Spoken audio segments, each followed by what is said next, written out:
ಒಂದು ಖಜಾನೆಯ ಕಾವಲುಗಾರ ಶ್ರೀ ಅಂಕೇಗೌಡ ಎಂ, ಪದ್ಮಶ್ರೀ 2026. ಕೃಷಿಕ ಕುಟುಂಬದಲ್ಲಿ ಜನಿಸಿದ ಅಂಕೇಗೌಡ ಅವರಿಗೆ ಶಾಲೆಯಲ್ಲಿ ಪುಸ್ತಕಗಳ ಮೇಲೆ ಪ್ರೀತಿ ಮೂಡಿತು. ಅದು ಸ್ವಾಮಿ ವಿವೇಕಾನಂದರ ಬರಹಗಳಿಂದ.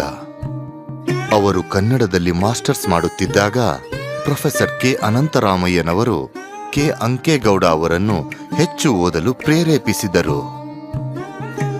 ನಾನು ಓದ್ತಾ ಇದ್ದಂಥ ವೇಳೆಯಲ್ಲಿ ನನಗೆ ಓದಲಿಕ್ಕೆ ಪುಸ್ತಕಗಳೇ ಸಿಗ್ತಾ ಇರಲಿಲ್ಲ. ಆಗ ಕಿಲೋಮೀಟರ್ ಗಟ್ಟಲೆ ನಡ್ಕೊಂಡೋಗಿ ಮೈಸೂರಲ್ಲಿ ಓದ್ಕೊಂಡು ನಾನು ಬರ್ತಾ ಇದ್ದೆ.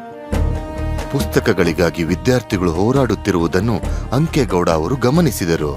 ಪುಸ್ತಕಗಳು ತಲುಪುವುದೇ ಕಷ್ಟವಾದರೆ ಜ್ಞಾನ ಹೇಗೆ ಹರಡಬೇಕು? ಬಸ್ ಕಂಡಕ್ಟರ್ ಆಗಿ, ಶುಗರ್ ಫ್ಯಾಕ್ಟರಿ ಟೈಮ್ ಕೀಪರ್ ಆಗಿಯೂ ಕೆಲಸ ಮಾಡುತ್ತಲೇ ಅಂಕೇಗೌಡ ಅವರು ತಮ್ಮ ಕನಸಿಗೆ ರೂಪವನ್ನು ಕೊಡತೊಡಗಿದರು. ಅವರ ಕನಸು ನನಸಾಗುವ ಸಮಯ ಬಂತು. ಲೈಬ್ರರಿಯನ್ನು ನಾನು ಮಾಡಬಾರ್ದು ಅಂತ ಹೇಳಿ ನಾನು ಅಲ್ಲಿಂದ ಪುಸ್ತಕಗಳನ್ನು ತಂದು ಲೈಬ್ರರಿನ ಕಟ್ಟಿದೆ. ಅದನ್ನು ಮುಂದೆ ಪೀಳಿಗೆ ನಮ್ಮ ಒಂದು IAS ಆಗ್ಬೋದು, KS ಆಗ್ಬೋದು, ಬೇರೆ ಯಾವ ಕಾಂಪಿಟೇಟಿವ್ ಎಕ್ಸಾಮ್ಗಳ ವಿದ್ಯಾರ್ಥಿಗಳಾಗ್ಬೋದು, ಅವ್ರಿಗೆಲ್ಲ ಅನುಕೂಲ ಆಗಲಿ ಅಂತ ಈ ಲೈಬ್ರರಿಯನ್ನು ನಾನು ಕಟ್ಟಿದ್ದೆ.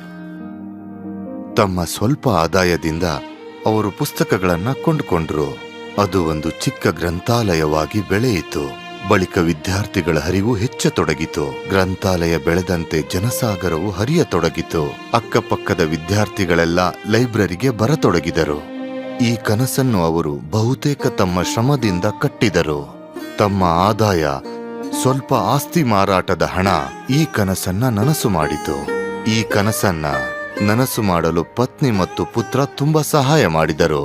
ಮತ್ತೆ ಶಾಲಾ ಶಿಕ್ಷಕರಾದ ಬಸವಣ್ಣ ತಮ್ಮ ಕೆಲಸವನ್ನೇ ಬಿಟ್ಟು ಇವರ ಕೈ ಜೋಡಿಸಿದರು. ನಾನು ಲೋಕಸೇವೆ ಪರೀಕ್ಷೆಗೆ ಓದಲು ಇಲ್ಲಿಗೆ ಬರುತ್ತೇನೆ. ನನಗೆ ಬೇಕಾಗುವ ಎಲ್ಲಾ ಪುಸ್ತಕಗಳು ಇಲ್ಲೇ ಸಿಗುತ್ತವೆ. ಒಬ್ಬ ಸ್ನೇಹಿತೆಯ ಜೊತೆ ಸುಮ್ಮನೆ ಬಂದಿದ್ದೆ. ಇಷ್ಟೊಂದು ಜನ ಪುಸ್ತಕಗಳಲ್ಲಿ ಮುಳುಗಿರೋದನ್ನು ನೋಡಿ ನಾನು ಮನಸೋತೆ. ಇಂದು ಶ್ರೀ ಅಂಕೇಗೌಡ ಅವರ ಗ್ರಂಥಾಲಯದಲ್ಲಿ 20 ಲಕ್ಷಕ್ಕೂ ಹೆಚ್ಚು ಪುಸ್ತಕಗಳಿವೆ.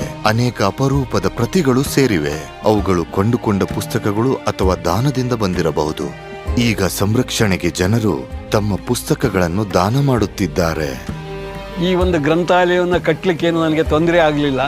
ಹಾಗೂ ನಾಡಿನ ಎಲ್ಲ ಮಕ್ಕಳುಗಳು ಬಂದು ಈ ಒಂದು ಗ್ರಂಥಾಲಯದಲ್ಲಿ ಸೇರಿ ನಗುಮುಖದಿಂದ ಸಂತೋಷದಿಂದ ಈ ಗ್ರಂಥಾಲಯದಲ್ಲಿ ಓದ್ಕೊಂಡು ಹೋದಾಗ ನನಗೆ ಈ ಒಂದು ಗ್ರಂಥಾಲಯವನ್ನು ನಿರ್ಮಾಣ ಮಾಡಲಿಕ್ಕೆ ಅವಕಾಶ ಮಾಡಿಕೊಟ್ಟಂತ ಆ ದೇವರಿಗೆ ನಾನು ಕೃತಜ್ಞನಾಗಿರುತ್ತೇನೆ ಅಂತ ನಾನು ಹೇಳ್ತಾ ಇದ್ದೀನಿ. ಶ್ರೀ ಅಂಕೇಗೌಡ ಎಂ, ಪದ್ಮಶ್ರೀ 2026.